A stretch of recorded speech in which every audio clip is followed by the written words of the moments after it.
Insulin কেন খাবারের আগে দিতে হয় এবং পরে দিলে কি সমস্যা হতে পারে এবং ইনসুলিন শরীরে কিভাবে কাজ করে এই বিষয়টা নিয়ে আজকে আমরা জানার চেষ্টা করব। আসসালামু আলাইকুম দর্শক, আমি মোহাম্মদ মেহেদি হাসান, একজন উপসহকারী কমিউনিটি মেডিকেল অফিসার। আজকে আমরা যারা ডায়াবেটিস পেশেন্ট আছেন, দীর্ঘদিন ধরে ইনসুলিন নিচ্ছেন এবং ইনসুলিনের বিষয়ে তারা আসলে খুব বেশি একটা গুরুত্ব আরোপ করছে না। খাবারের আগের ইনসুলিন যেটা আগে দেওয়ার প্রয়োজন সেটা আগে দিচ্ছেন বা কখনো কখনো খাবারের পরে দিচ্ছেন।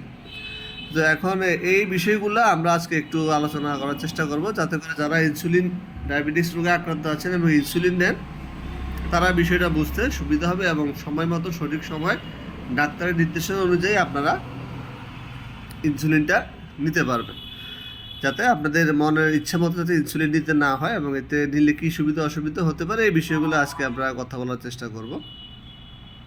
যেমন ইনসুলিন দেওয়ার পরে মূলত কি হয়, ইনসুলিন একটা আসলে অনসেট অফ অ্যাকশন আছে, যেটা খাবার থেকে গ্লুকোজ রক্তে প্রবেশ করানোর ক্ষেত্রে সাহায্য করে আর কি। ইনসুলিনটা মূল কাজ হচ্ছে রক্তে যে খাবারের পরে যে গ্লুকোজটা আসে বা যে শর্করাটা থাকে সেটাকে কোষে প্রবেশ করার জন্য ইনসুলিন সাহায্য করে। যেমন ইনসুলিন কয়েকটা ক্যাটাগরি আছে, যেমন আপনার সাধারণ ইনসুলিন, র্যাপিড, তারপর আছে র্যাপিড ইনসুলিনের ভিতরে সাধারণ ইনসুলিন আছে, রেগুলার ইনসুলিন যেটাকে বলে, তারপরে র্যাপিড ইনসুলিন আছে যেমন অ্যাসপার্ট, লিসপ্রো, হ্যাঁ, তারপরে দেখা যায় যে গ্লুসারিন ইত্যাদি ইনসুলিনগুলা র্যাপিড ইনসুলিন। রেগুলার ইনসুলিনগুলো বেসিক্যালি রক্তের মানে খাবারের আধা ঘন্টা আগে দিতে হয়, আর র্যাপিড অ্যাক্টিং ইনসুলিনগুলো বেসিক্যালি 10-15 মিনিট আগে আপনারা খাবারের 10-15 মিনিট আগে বা খাবারের সাথে সাথেও দিতে পারে। খাবারের আগে ইনসুলিন দিলে কি হবে, অর্থাৎ আপনি খাবারের পরে আপনার দেখা যায় যে 10-15 মিনিটের ভিতরে খাবার আমাদের ডাইজেস্ট হয়ে খাবারের যে শর্করা বা গ্লুকোজ যেটা থাকে সেটা কিন্তু আমাদের রক্তে এসে পড়ে এবং সেখান থেকে আমাদের এটা কোষে প্রবেশ করে। সেক্ষেত্রে আমাদের সুস্থ স্বাভাবিক শরীর, হ্যাঁ, সুস্থ স্বাভাবিক শরীরের যে অগ্নাশয় আছে সে এখান থেকে প্যানক্রিয়াস নিঃসরণ করে এবং প্যানক্রিয়াস ইনসুলিন নিঃসরণ করে এবং ইনসুলিন সেই গ্লুকোজটাকে কোষের মধ্যে প্রবেশ করে দেয় এবং রক্তের যে সুগারের মাত্রাটা সেটাকে কমিয়ে দেয়। এখন ইনসুলিন নেওয়ার ক্ষেত্রে আমরা ইনসুলিন খাবারের আগে কেন নিব, অর্থাৎ দেখা যায় যে ইনসুলিন খাবার নেওয়ার আগের মূল কারণ যেটা হচ্ছে যে একটা খাবারের পরে আমাদের একটা এফেক্ট আছে শরীরে যেটাকে পোস্টপ্রান্ডিয়াল হাইপারগ্লাইসিমিয়া, এটাকে ঠেকানোর জন্য। অর্থাৎ খাবারের পরে দেখা যায় যে কি আপনার রক্তে কিন্তু গ্লুকোজ বা শর্করা কিন্তু খুব বেশি পরিমাণ বেড়ে যায়। তো যাদের ডায়াবেটিসে আক্রান্ত তাদের দেখা যায় যে আপনার প্যানক্রিয়াস ঠিকমতো বিটা সেল ঠিকমতো পরিমাণ ইনসুলিন সিক্রেশন করতে পারে না বা উৎপাদন করতে পারে না। সেক্ষেত্রে খাওয়ার পর দেখা যায় দ্রুত আপনার রক্তে হাইপারগ্লাইসিমিয়া বা সুগার বা গ্লুকোজের পরিমাণটা বেড়ে যায়। তো এটাকে কন্ট্রোল করার জন্য আমরা রেগুলার ইনসুলিন বা র্যাপিড ইনসুলিনগুলো আমরা দিয়ে থাকি। তো রেগুলার ইনসুলিনগুলো আমরা বললাম যে খাবারের 20-30 মিনিট আগে দিতে হয়, আর র্যাপিড ইনসুলিন যেগুলো আছে এগুলো খাওয়ার 10-15 মিনিট আগে বা খাবারের সাথে সাথে দিতে হয়। এতে করে আপনি আপনার খাবারের পরে আপনার রক্তে যে সুগারটা আসবে অ্যাডজাস্ট হওয়ার পরে খাবারগুলো কার্বোহাইড্রেটগুলো বেসিক্যালি ভেঙে, হ্যাঁ, গ্লুকোজে রূপান্তরিত হবে, যেটা রক্তে আসবে এবং রক্ত থেকে আস্তে আস্তে কোষে প্রবেশ করবে এবং আমাদের শক্তি বৃদ্ধি করবে শরীরে। ঠিক আছে, তো এই ক্ষেত্রে আপনাকে খাবারের পরে যে পোস্টপ্রান্ডিয়াল ইফেক্ট যেটা অর্থাৎ হাইপারগ্লাইসেমিয়া হওয়ার যে সম্ভাবনা সেটাকে রোধ করার জন্য কিন্তু মূলত আমাদেরকে খাবারের আগে ইনসুলিনগুলো বেসিক্যালি দিতে হয়।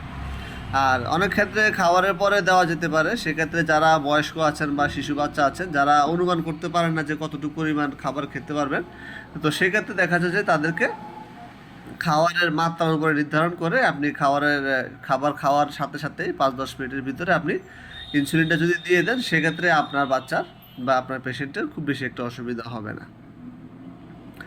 আর খাবারের পরে দিলে কি হবে, খাবারের পরে দিলে দেখা যাবে যে আপনি খাবারের যদি খুব বেশি পরে দেন সেক্ষেত্রে আপনার যে শর্করাটা খাবারের পরে শরীরে আসবে সেটা খুব বেশি পরিমাণ আসবে, গ্লুকোজ মাত্রা বেড়ে যাবে। সেক্ষেত্রে আপনার শরীরে কিন্তু হাইপারগ্লাইসিমিয়া, পোস্টপ্রান্ডিয়াল যে হাইপারগ্লাইসিমিয়া আছে এটা দেখা দিবে। ঠিক আছে, এবং আপনি যদিও প্রথমে আপনার শরীরে গ্লুকোজ বেশি থাকবে আর আপনি যদি ইনসুলিন পরে দিবেন তখন ইনসুলিন এসে আপনার রক্তে সঠিক পরিমাণ গ্লুকোজ না পাওয়ার কারণে কি হবে, আপনার যতটুকু পরিমাণ গ্লুকোজ রক্তে আছে সেটাকে সে হাইপো করার চেষ্টা করবে। অর্থাৎ আপনার প্রথমে হাইপারগ্লাইসিমিয়া হবে এবং পরবর্তীতে ইনসুলিন দেওয়ার কারণে সে এসে কিন্তু আপনার হাইপোগ্লাইসিমিয়া করতে পারে। তো সুতরাং আপনাকে অবশ্যই খাবারের আগে ইনসুলিনগুলো দিয়ে নিতে হবে। এখন যাদের শরীর পর্যাপ্ত পরিমাণ ইনসুলিন তৈরি করতে পারে তাদের তো ডায়াবেটিক্সের সম্ভাবনা নাই, আর যাদের শরীর ইনসুলিন তৈরি করতে পারে না তাদের জন্য কিন্তু বেসিক্যালি বাইরে থেকে ইনসুলিনগুলো দিতে হয়। এখন আপনারা যদি এটার আমরা মেডিকেল ব্যাখ্যার দিকে যাই, আসলে ইনসুলিনটা কীভাবে কাজ করে। তো মনে করেন আপনি প্রথমে আপনার ইনসুলিনটা যে জায়গায় দিলেন সেখান থেকে আস্তে আস্তে এটা অ্যাবজর্পশন হয়ে এটা আপনার ব্লাডে চলে আসবে। এখন ব্লাডে চলে আসার পরে সেখানে সে ধীরে ধীরে শোষিত হয়ে আপনার ইনসুলিন রিসেপ্টরের সাথে যুক্ত হবে, তারপরে ট্রায়োসিন কাইনেজ রিসেপ্টর অ্যাক্টিভেশন হবে, কোষের ভিতরে একটা সিগন্যালিং শুরু হবে। তারপর দেখা যায় যে আপনার গ্লুট4 একটা ট্রান্সপোর্টার আছে, সেটার মাধ্যমে ইনসুলিনগুলো কী করে গ্লুকোজগুলোকে কোষের ভিতরে নিয়ে আসে এবং শক্তি সরবরাহ করে। যার কারণে আর খাবারের আগে কেন দিতে হবে আমরা তো আপনাকে বললাম, অর্থাৎ আপনার যে পোস্টপ্রান্ডিয়াল যে হাইপারগ্লাইসিমিয়া এফেক্ট আছে এটাকে কমানোর জন্য বেসিক্যালি আপনাকে খাবারের পরে গ্লুকোজগুলো দিতে হবে। আর খাবারের আগে গ্লুকোজগুলো দিতে হবে, আর পরে দিলে কী সব অসুবিধা হবে সেটা তো আমি আপনাকে বুঝিয়ে বললাম বিস্তারিত। তো অবশ্যই আপনারা ইনসুলিনের ব্যাপারে সচেতন হবেন। ইনসুলিনের কাজ কিন্তু শুধু আপনার শরীরের রক্ত গ্লুকোজ নির্ধারণ করাই না, এটা গ্লুকোজের সঠিক ব্যালেন্স এবং সঠিক সময়ে এটাকে কোষে ট্রান্সফার করার মূল কাজ হচ্ছে ইনসুলিন। সুতরাং ইনসুলিন যারা নেন তারা অবশ্যই বিষয়গুলো খেয়াল রাখবেন। ইনসুলিন আগেই নেবেন, পরের ইনসুলিন যদি না হয় সেক্ষেত্রে অবশ্যই বয়স্ক বা বাচ্চাদের ক্ষেত্রে বিষয়গুলো চিন্তা ভাবনা করবেন। তো আজকের মতো যারা ডায়াবেটিস পেশেন্ট আছেন তো তাদের বিষয়ে এতটুকুই ছিল আমাদের বার্তা। ভালো থাকবেন। আসসালামু আলাইকুম।